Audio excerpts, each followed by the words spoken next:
Hello everyone, in today's video I'll be reviewing First Blood from 1982. First Blood was directed by Ted Kotcheff, produced by Buzz Feischens. I'm not sure if I'm saying that name right. The screenplay was written by Michael Kozol, William Sakeheim, and Sylvester Stallone.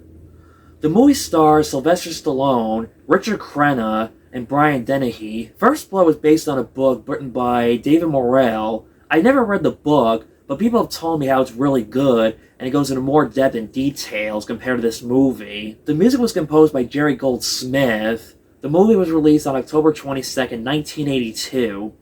This year marks the 40th anniversary of First Blood. The movie made $125.2 million at the box office. The plot to First Blood is about John Rambo, a former Vietnam veteran who is a drifter. He is arrested for no reason by a small-town local sheriff, Will Teasel, for mistreating him. Rambo escapes and starts a war in his head against the law enforcement. Before I start this review, I want to leave a disclaimer. I respect and admire our U.S. Army soldier veterans. They are braver than I would be in my life. This is just my honest personal opinion. My grandfathers were in the Army but never came close to seeing any action. Although my dad's father was almost staged in Japan during World War II, but what ended up happening was Hitler shot himself, the war ended, he went home instead. My mom's father almost got staged in Korea during the Korean War, but what prevented him from going was building his Staff Sergeant General in office. The Staff Sergeant General loved it so much that he said, "You're not going to Korea, you're going home." My dad, who you see on this channel, told me that it was almost a possibility he could have gotten drafted for the Vietnam War, but he got lucky when the draft came to an end, and he went to college instead. For me, it was just not for me. That's just me. Respect to our veterans who have served our country. Salute. I'm sure there are a lot of YouTubers out there who have war stories on their great-grandfathers, grandfathers, or dads. For me, I don't have any war stories on my family history to present in this video to connect with the movie. But if you have any war stories on your family history, please let me know in the comments. I'd be happy to read them for curiosity. Last year, you'll remember I reviewed all the Rocky movies on my channel. And just like my Yankee Doodle Dandy movie review, this t-shirt is close enough to today's movie review. And I don't have access to a Rambo t-shirt. I would like to own one of those someday. I thought about wearing one of my Rocky t-shirts and I realized, nah, that's a different movie.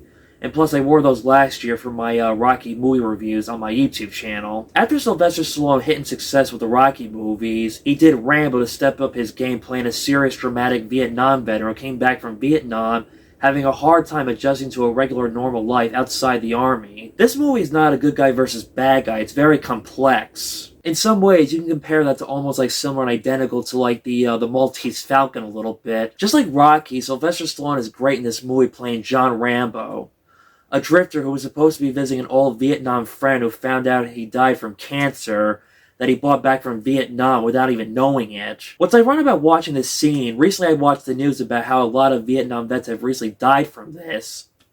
How after all these years later, the cancer caught up with the Vietnam vets without them even knowing it. Rambo's the last of his unit, has no place since being discharged from the Army. He gets arrested by the cops for no reason, did not commit a crime, the police abuse him, and think he's a criminal. This sets him off on a rage and war against the cops, thinking back and triggering back his old Vietnam memories. The character Will Teasel really gives Rambo a hard time. He was such an asshole and a dick. Teasel had no reason to arrest and be a snot to Rambo. He didn't care about Rambo's background. He did not respect Rambo. It was hard for Teasel to accept that he was dealing with a Vietnam soldier who was trained well to survive and kill. It was a difficult challenge for Will in his law enforcement career. As a kid watching this movie, it's hard for me to pick and decide, who do I root for in this movie? Because he's a police officer, am I supposed to root for him because he's a law enforcement officer? Or do I root for Rambo because he's the victim here? Teasel should have just let Rambo get a bite to eat instead of bullying Rambo. But Teasel's friend Gull is probably the worst of them all, who tortured, beat, and abused Rambo. You root for Rambo to fight back. When Rambo escapes, Gull did not care about arresting Rambo. He wanted to shoot and kill Rambo on that helicopter. You could point out his character was the kind of cop thinking all criminals deserve to die, and no innocent until proven guilty. Mitch, played by David Caruso, was one of the few police officers who was fair and only showed some remorse, concern for Rambo, seeing and identify how Rambo had a mental problem. One of the first times in a movie I either sympathize or pity a police officer in a movie. When the police are searching for Rambo in the woods, it's suspenseful, intense, and they don't know and realize that Rambo is hunting the police when we pop up, either kill or booby trap the police force. This goes back to man is the most dangerous game, man being the prey. When he threatens Will Cheezel, sending a message warning him about his military background training, he could kill him, and tells him to let it go. As a kid watching this on VHS tape, it was hard to tell what was going on. The video quality, it's not that it was bad. The night scenes were hard and confusing to tell what was going on. Watching it on DVD was a lot better compared to the VHS tape quality. This movie was ahead of its time, showing how hard it was for soldiers coming back home, not being the same, adjusting to a regular life back in America, and back when post-traumatic stress disorder was not identified, and when there was not a lot of resources to help and treat soldiers who came back from any war suffering from PTSD. Not like in today's modern world society for better treatment and identification for soldiers who suffer from PTSD. It's very weird, ironic to say how that Rambo liked war and he called it home, because Rambo felt war gave him purpose and meaning in his life. War is hell, but not for Rambo. Colonel Trotman is one of the few people that Rambo trusts. He trained Rambo how to be a good fighter. It's why he came to protect Teasel, knowing what Rambo was capable of. Like he said, he was like a father figure to him. When we thought Rambo died in the explosion, there's a hint that Trotman knew Rambo was alive because he taught Rambo how to get out of crazy explosions. Originally, Kirk Douglas was supposed to play Colonel Trotman. Because of creative differences and changes from the book ending, Kirk Douglas stepped down playing Colonel Trotman. As interesting that would have been, but honestly, in my opinion, Richard Crenna really nailed it as Colonel Sam Trotman in this movie and the rest of the series. The action scenes are great. If they made something like this today, it would be a green screen compared to, like, real practical effects. It would not be realistic like this movie was back in the 80s. This is one of my first early memories of seeing an R-rated movie when I was a little kid.